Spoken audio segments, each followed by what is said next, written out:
I think I like the idea more of you're finished with a negotiation with a particularly rude dude, and you're like, screw that guy. He's gonna stay for drinks. All right, we're blowing up this establishment. You just like slip the tiny cool pebble in someone's boot and then leave the building, and then cool guys don't look at explosions. You just commit an act of terror.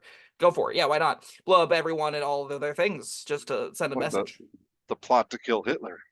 Yeah, sure. Yeah, exactly. Uh that's yeah, That you could didn't have work though. it didn't. He ended up killing himself in a bunker. Hitler's greatest enemy was himself, evidently. Spoilers. Sorry.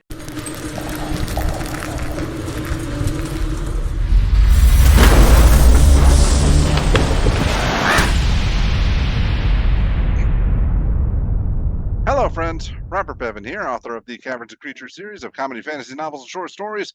With me is Sam West, and today we're talking about the spell Freezing Sphere. Brr. Frozen. I got frozen with the freezing sphere. I like this thing. The thing's super neat. It's not like that much more complicated than Fireball, despite being 12 times the length, but it's cool. This is a 6th level spell, which is a little bit sad because I think a lower level version of this could have been a lot cooler. It takes an action to cast. Its range is 300 feet. It's got a automatic material component. The material component is a small crystal sphere. Duration instantaneous. A frigid globe of cold energy streaks from your fingertips to a point of your choice within range, where it explodes in a 60-foot radius sphere, which is friggin' large. Yes. Each creature in the area makes a con save or takes 10d6 cold damage on a failed save or half as much on a success, which you might note is 2d6 under upcast fireball damage. But it's like well over double the area. So, you getting some upside there. Now, there's a lot more text, though. Because if the globe strikes a body of water or a liquid that is principally water, not including water-based creatures, it freezes the liquid to a depth of 6 inches over a 30 feet square. This ice lasts for a minute. Creatures that were swimming on the surface of frozen water are trapped in the ice. A trapped creature can use an action to make a strength check against your spell save DC to break free. So things that spend actions if they get frozen in water, if they want to leave, while also taking the giant chunk of damage. You can refrain from firing the globe after completing the spell if you wish. A small globe about the size of a sling stone, cool to the touch, appears in your hand. At any time, you or a creature you give the globe to can throw the globe to a range of 40 feet or hurl it with a sling to the sling's normal range, which is less than 40 feet. It shatters on impact with the same effect as the normal casting of the spell. You can also set the globe down without shattering it. After a minute, if it hasn't already shattered, it explodes. That's fun. Yes, it's neat. At higher levels, you can do bonus d6. You probably don't care about that.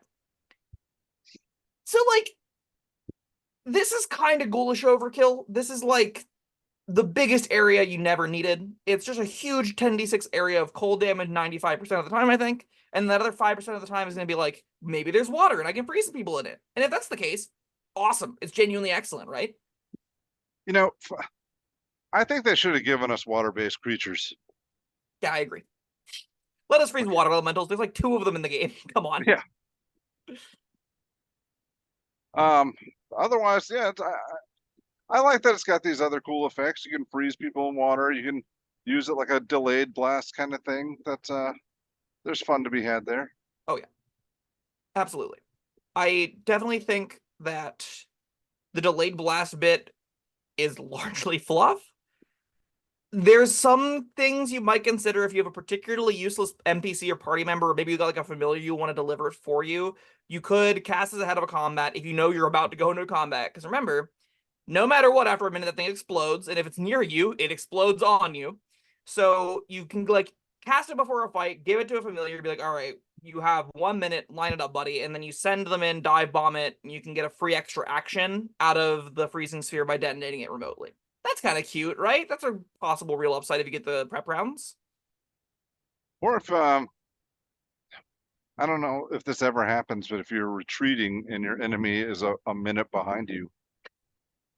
Yeah, I think I like the idea more of you're finished with a negotiation with a particularly rude dude, and you're like, screw that guy. He's going to stay for drinks. All right, we're blowing up this establishment. You just slip the tiny cool pebble in someone's boot and then leave the building, and then cool guys don't look at explosions. You just commit an act of terror.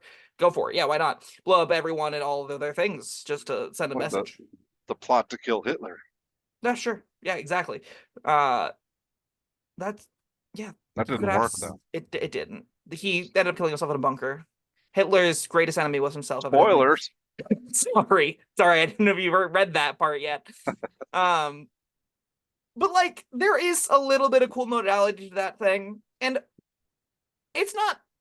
This spell isn't impressive, and that it's not like something every character wants. It's not redefining gameplay. It's not really anything even that new. But it is neat. It's nifty. There's a lot of little bells and whistles on this thing that jump it up a couple notches for me as a spell that, like, I just kind of want to tinker around with this. I kind of just want this on my sheet to be like, what if my fireball could be remotely detonated? What if my fireball could be, like, held on to, add a delay trigger to it?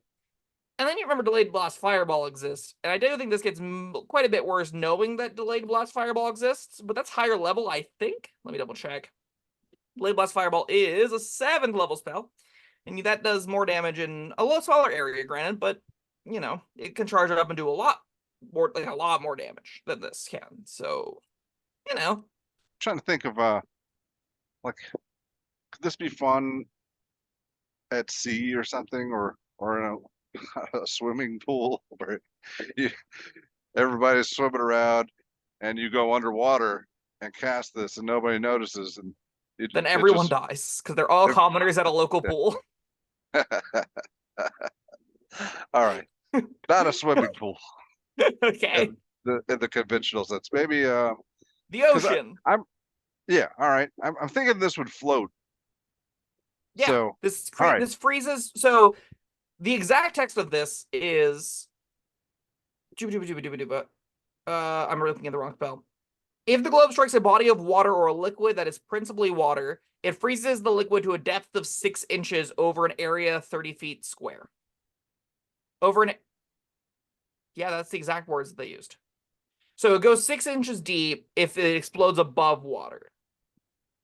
okay. If it strikes the What if water. So if the sphere would try to go underwater, it hits the surface and breaks. If you cast it underwater, there aren't rules for that. I would say giant ice cube, personally. But that's just me. Because I'm just thinking about making the little bead underwater, and you're way down there, and you just let it float upward to your enemies. Hits the surface.